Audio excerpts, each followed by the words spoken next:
This episode is dedicated to my ama, my grandmother, who was my very first friend. Welcome to Joy and Olives. This is Jasmine, and I'm so excited for episode 2. And the name of my podcast, right? Joy and Olives. Really, the whole purpose is to show you and tell you stories about how Jesus walks me through the joy and olives of life. And you might be wondering, why olives? Like, what does that even mean? Well, olives represent the tougher moments in my life. And I'm going to share with you one because I've been reflecting about it recently. But before I do, I have to share this amazing story that I heard at church last week. The pastor, Rich Wilkerson Jr., was sharing with us about a little 10-year-old boy named Jameson Jr. who was bitten by a bull shark off the coast of Florida, and he actually lost part of his leg. And he's recovering in the hospital now, and I believe Pastor Rich went to see him a while back, and as he was talking to the boy and his father, the father told Pastor Rich that he was going to take his son back to the very place where he was bitten by the bull shark. And he was going to do that so that his son would not be overcome by the fear and trauma of what happened. But by going to that very place, he was showing to himself, to God, and to the world that he is an overcomer.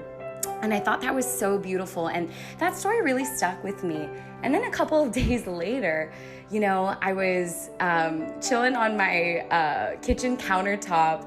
I love sitting there because I have this amazing view of the city skyline at night. And so I was just like sitting there and listening to a worship song. And suddenly I remembered this really, really painful moment in my life that happened shortly after I moved to Singapore almost 2 years ago. I remember that I had been, having a really, just a really great time with my grandmother. We were living with her at the time, and just feeling like our relationship was getting better because at that time, my mom and I had been living with her for about 2 months. And, I was just really grateful that she had opened up her house to us for us to stay in temporarily before we found our home. And anyways, one day, my grandmother just got really upset about something.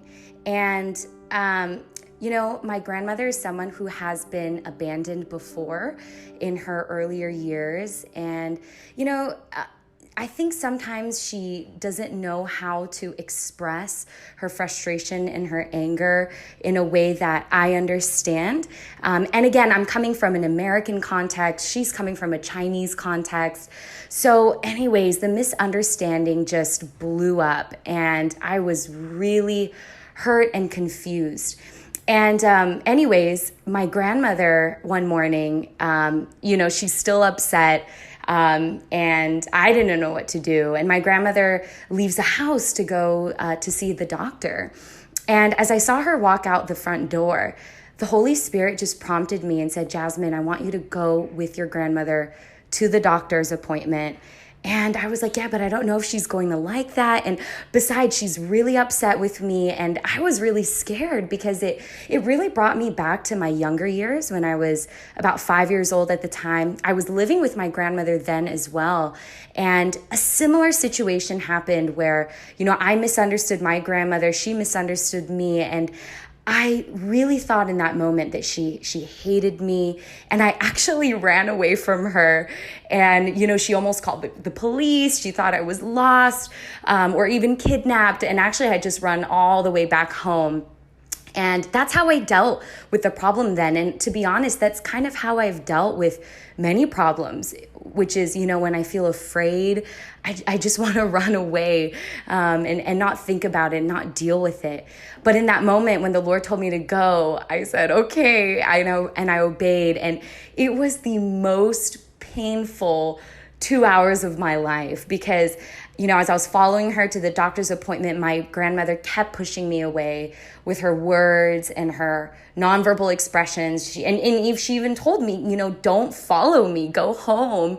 And I felt so rejected. And I felt like, well, why can't she see that I just care about her? But again, I felt like the Lord in that moment said, don't give up. I know it hurts you to be treated this way, but don't give up. I am with you every step of the way. So I ended up, going with her. The doctor's appointment ended. And on our way back, something in my grandmother just softened. And she started talking to me again. And in that moment, I wanted to be bitter, but the Lord told me, no, just as I have forgiven you, extend that same grace and love to your grandmother. Maybe because of her past experiences, maybe she doesn't know how to receive love well. And it might take her some time, but, I haven't given up on her. And I don't want you to give up on her either. Okay, so fast forward almost 2 years later. I am so grateful that my grandmother and I have a restored relationship. The bitterness, the pain of the past has completely left, actually. Even though it did take a few more months of just healing after that. But, last week as I was looking out at the city skyline, the Lord reminded me that He wanted me to face my fears of rejection by following my grandmother that day. And as what Pastor Rich said, love not only saves, but love strengthens. And sometimes love leads us into painful places, but it's momentary. It's not going to last for long. And it's in those moments that I don't know how to even explain it to you, but you just feel so loved by the Lord. You feel so comforted that though you are going through such pain, you feel His nearness, especially in those moments. And I'm so glad that God doesn't leave us in a place of fear, but He wants to make us fearless. And I would love to end with this verse found in Romans 8:15. The Spirit you received does not make you slaves so that you live in fear again. Rather, the Spirit you received brought about your adoption to sonship. And by Him we cry, Abba, Father.